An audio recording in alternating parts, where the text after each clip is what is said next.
Hey guys, welcome back to my channel. We aren't going to waste no time, we're just going to jump on in. So I am priming my face, it's already been moisturized, so I'm going in with the Hourglass Mineral Veil Primer. This was actually my first time using it, so I will let you know if I like it, but I've heard good things. So next we're going in with another first time user for me. It's the Tarte Amazonian Clay Foundation, and I was trying to match my self-tan, and I think I had some luck, but this was actually not as thick as I thought it was going to be. I've heard this is like one of the best full coverage foundations, and yeah, with the Beauty Blender, I think that it really kind of sheared out. Like, it was definitely full coverage, as you can see, but I don't know, it definitely still looked like my skin. Like most full coverage foundations, it's kind of hard to still have that skin-like texture, but I thought that this one kind of did. So yeah, I'm just applying that with the Beauty Blender all over, and then going in with my Tarte Shape Tape, because it's my favorite of all time. It works so good. I'm mixing these two colors here. I think it's light and medium. If I forget to mention a product or don't know what shade it is or what it's called, I will leave all that down below, so no worries there. So I'm just putting this under my eyes, on my chin, around my nostrils, bridge of my nose, and my forehead. This is just going to distribute the light in my face evenly, because if you just put it under your eyes, you're going to look a little funky. And just a little tip when you are blending out your concealer, the lighter the pressure that you're using to kind of bounce the Beauty Blender, the more coverage that you're going to get. So the harder that you pounce it and like the more squishy that it gets, it's going to soak up more of the product. So the lighter hand that you have when bouncing it on your face, the more coverage it will give you. Just a little tip there.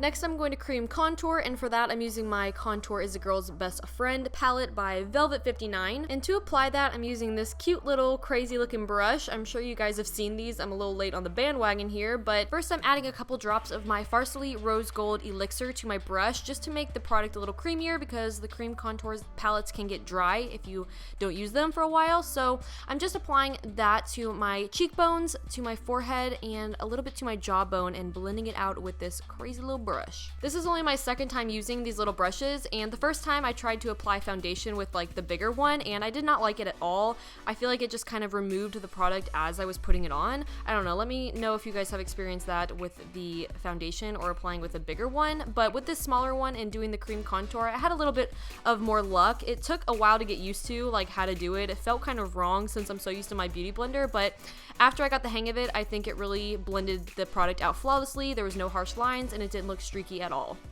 Now I'm switching over to an even smaller one, this little toothbrush looking ass one, and I'm doing a highlight also for no reason, really kind of unnecessary because I already put concealer there. I'm just going over it with the lightest shade from that contour palette again, and really unnecessary since I already did this, but I just wanted to add a little bit more light to the face, I guess, and I don't know, I just really wanted to use this cute little brush. Then to lock all of that product down in place, I'm using my Nye Banana Powder, and before I do that, I'm going to go in with my Beauty Blender because, I don't know, I guess I didn't trust that those brushes did a perfectly good job at blending everything together, so I just wanted to go and remove any creases and just make sure all the excess product was out of there in the sponge. And I really wish I didn't use this banana powder because, as you can see, it's kind of like super dark and yellow, and it just took away the highlighting that I did, really. So I wish I had just used a translucent powder, but whatever. And then I went ahead and did my brows off camera because boring, and now I'm just removing that banana powder. I let it sit for about 10 minutes while I did my brows. For bronzer, blush, and highlight, I wanted to try out this new palette that It Cosmetics just sent me. It's called Confidence in Your Glow, and it comes in 3 different shades, and I'm not sure which one this is, but as you can see, it was super pigmented, but I thought the bronzer, the blush, and the highlight were stunning. I absolutely love the formulas, and just, I love these palettes. These are amazing. And I'm just applying that everywhere that I put that cream contour to kind of set it, and I'm actually using a paintbrush from the art store to apply it, and it's seriously one of my favorite brushes ever. Like, I'm considering going to the art store and getting more paintbrushes to use as makeup brushes. You should try it. Anyways, so now I'm going on with the blush, and it was so stunning. I feel like it would really go with any look. It's like one of those universal colors. Really, really beautiful. Great formula, like I said. And then it actually came with this brush right here called Heavenly Skin, and it was a really nice brush. I don't really know what it was meant to be used for, so I just applied my highlight with it, and it did the job. And I think the highlight was really, really beautiful. Not too over the top, and it just had a nice pearly finish.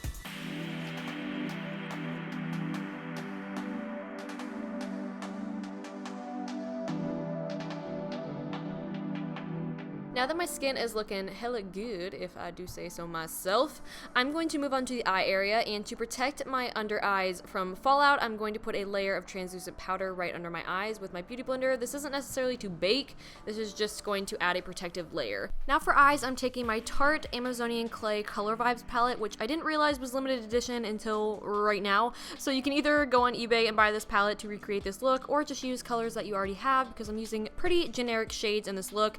I'm sure you guys will have them to be able to recreate this. So to get started, I'm just using a transition shade. It's a very common color, just a light orangey brown, and I'm just putting that in my upper crease area. And then I'm taking this darker ashier brown. It's a little bit more on the cool tone side, and I'm taking a more tapered brush, and I'm just applying that in the crease, keeping it a little bit lower and tighter into the crease than the first shade. And I'm just using windshield wiper motions and little circular motions to really buff it in, but the brush does most of the work for you. So then I'm going back with the first brush that had the lighter shade of brown on it, and I'm just blending out those edges. And then I'm going to go back once more with the brush with the darker brown on it and give it a quick blend again. Makeup is just blending out edges over and over again. That's all it is. For my lid, I'm going to apply a base first. This is the Lid Last Shadow Pen by Pixie in this bronze shade, I think. I just wanted to put this down so that the pigment of my lid color will really stand out, and this was a little bit dry for me. I've had it for a really long time, so I'm just going to apply it on the lid straight from the tube and then blend it out with a brush. And then for my lid color, I'm going in with, what's the color? Vernus, I think. And it's just a beautiful, like, cool toned bronze, I guess. I don't know, I just literally googled the color bronze, and it just came up with so many different shades of brown, so who knows what it actually is. I'm gonna call it bronze.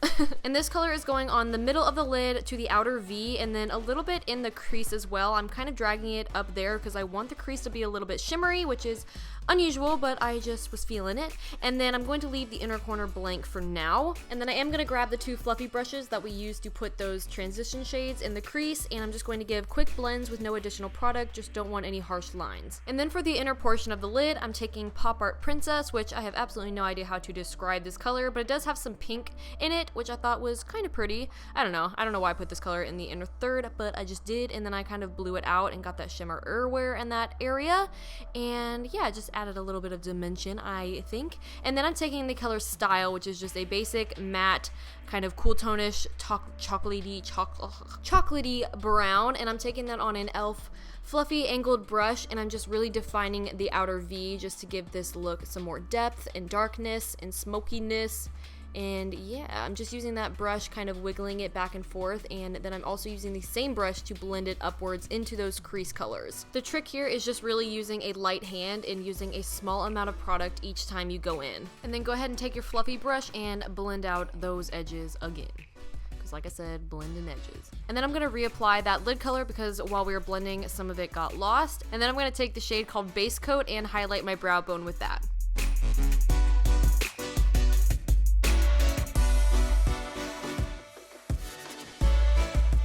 Now I'm giving you an up close and personal view, live shot, coming at you with the proof that the translucent powder did indeed catch my fallout. So I'm just going to dust that away, and voila, we have nice clean skin. So now I'm going to tightline with my Tarte eyeliner, top and bottom, and then I'm going to take the original shade that we put in our crease. It's called For Realism. I just realized that all the names of the shadows are like art related. Cute. Anyways, and I'm just going to buff out that eyeliner with that color, and then I'm taking the lid shade, and I'm going to put that just on the inner third of the lower lash line and kind of blend it in.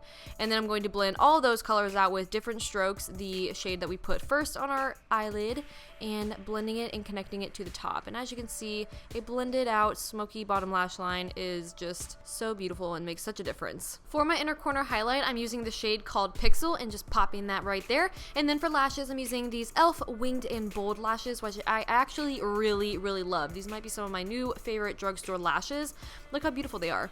And then I'm removing my little contour beard or my baking just to kind of clean that area up, and then temporarily dying for a second while I stab myself in the eye with my mascara. I'm putting that on top and bottom lashes, and then I'm going to move on to lip liner. I believe this is Nude Suede Shoes by NYX, which is one of my favorite affordable nude lip liners. This seriously goes with like so many different lip colors, and I'm just outlining my lips with that, and I'm slightly overdrawing them as well to fill in the lips, I'm using these two liquid lipsticks, two of my favorite nudes to really give that pale nude look, because that's what I like with smoky eyes. So I'm first applying the Tarte one all over, and then I'm going to fill in the middle with the lighter shade, and then use a lip liner brush to kind of blend them in together.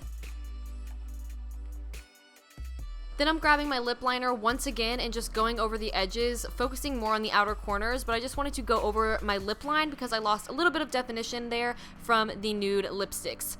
And then I'm adding a gloss because with really pale nude lipsticks, especially liquid lipsticks, you can get a little bit of cracking, or you can kind of see the lines in your lips, so adding a gloss really kind of helps to camouflage that.